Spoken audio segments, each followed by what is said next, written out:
All right, everyone, so we're looking at plyometrics, so our body weight, explosive power generation stuff. We're going to be looking at the explosive press up.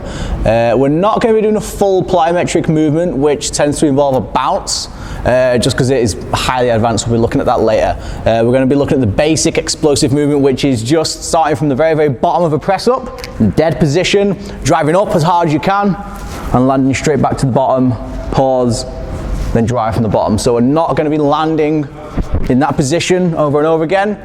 Again, so it's quite advanced, and if injuries happen, they tend to happen there. So the explosive press up, I'm going to get into my strict press up position, so my hands slightly wider than shoulder width, fingers out of touch. I'm just going to lie down all the way on the floor, so my hands aren't going to be under my shoulders.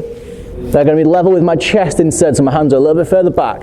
I'm just going to do the press up on my knees for now, so I'm going to do explosive kneeling press up. So I'm going to push my knees into the floor. I'm going to keep my chin up. I'm just going to press up as hard as I can, guiding back down to the floor in one movement. Push up,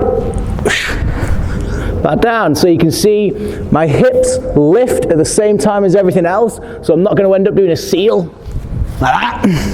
I need to get my bum up with the movement, so my thighs, hips and chest all leave the floor at the same time and pretty much hit the floor at the same time as well.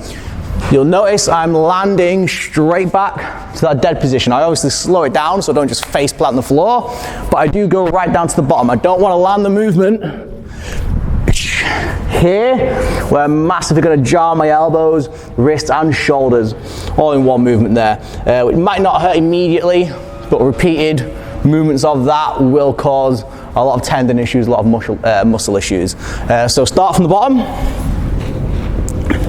chin up, pushing up as high as you can. Don't lift your fingers off the floor just yet, just accelerate, drag it down. Once we're happy with that movement, and everything coming up at the same time, we can start the heels of the hand to lift off.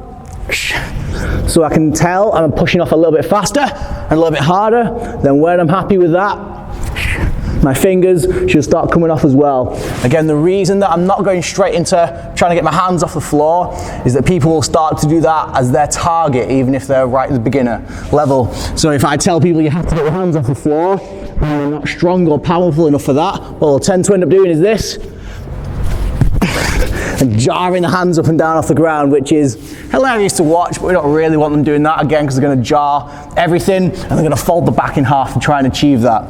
That's part of the same reason why we're not doing full bounce press ups at the moment. So a full bounce press up would be there.